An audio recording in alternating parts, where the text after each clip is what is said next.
To achieve your goals faster, take them off the pedestal. Release your attachment, your neediness, and really come into a space where you are focused on the input instead of the output. It's so easy to get hung up thinking about when you'll finally get what you want and how you deserve or want more.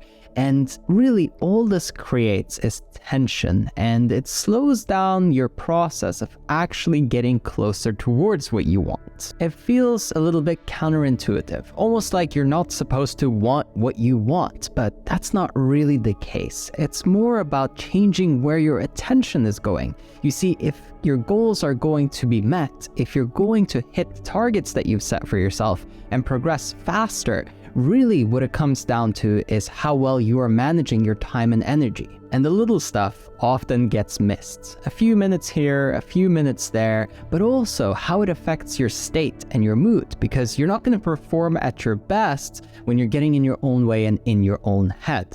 In fact, whether it's a high-level athlete, an entrepreneur, an artist, all the people that I've coached, I've always seen this common pattern where when they're in the flow state, where they're just creating or just building, they're focused on the actual craft itself. That's where magic happens. That's where all the great results are born. It doesn't come from sitting there and thinking about how badly they want what they want. Sometimes that can be motivational at best, but often what you'll find is that it's actually destructive. If you want speed, up your state. Make yourself feel like you're going to feel once you achieve the goal, but do it right now. Preview it. Start imagining what it'll be like when you are at the finish line and feel it right now. Because if you can do that, you're really amping yourself up and putting yourself in the state that you desire to be in at the end in this present moment. And what that does is unlocks your ability to really let go of the attachment. And from there, it's a lot easier to do the work.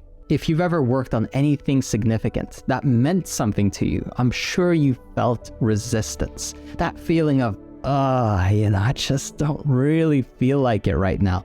Not because you don't enjoy what you do, but rather maybe even because you enjoy it and care about it so much, you're over-invested and you lose your leverage and you start to feel like you're at the mercy of your mood. This happens to people who are at the very top of their game, as well as people who are just starting out. And there's no shame in it. It's rather about becoming aware, recognizing the pattern, and really putting a stop to it as early as possible. Sometimes what can also help is actually a little bit of time away. You might think, well, Raphael, taking time away from working on my goals surely isn't going to help me get any closer because I'm not being productive.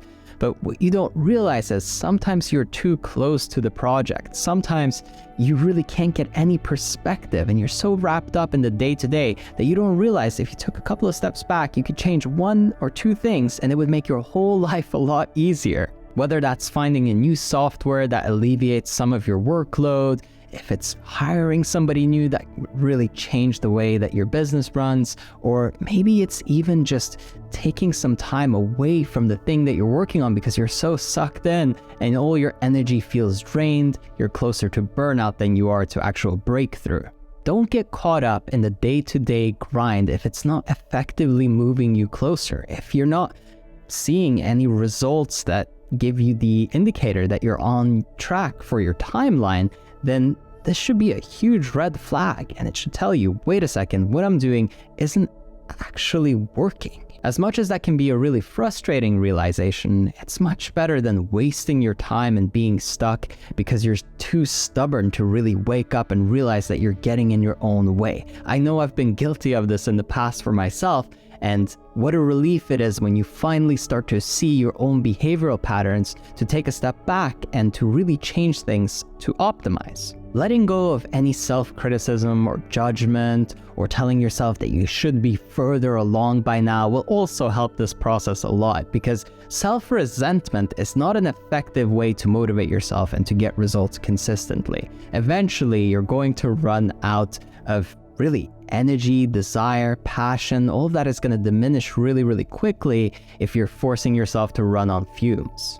Let's wake up and really take control here, to realize what we're doing, to really analyze whether or not it's the best way forward, and to really let go of any pain and suffering that we're hanging on to unnecessarily. The best way that I can describe it is that you'll feel so much lighter. Everything will just come easier, and it will feel almost like you're in a different world and reality, where before you were under all this pressure and it felt difficult and you weren't feeling very creative, your thoughts were all clogged up. If you make these changes, now all of a sudden there's a new spark of life that's come into you and you feel refreshed.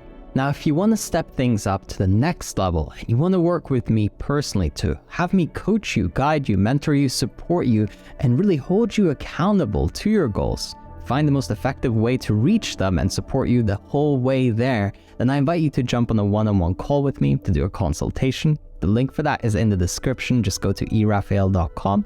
And over there, you'll be able to book the session. We'll talk, see if we're a good fit. And if so, we might be working together on a weekly basis. I'll really be pouring my heart and soul into making sure that you are successful. Again, if you want to take advantage of the opportunity and set up a call to get one-on-one coaching with me, just use the link in the description. As always, I hope that you enjoyed this one, and I will catch you on the next one.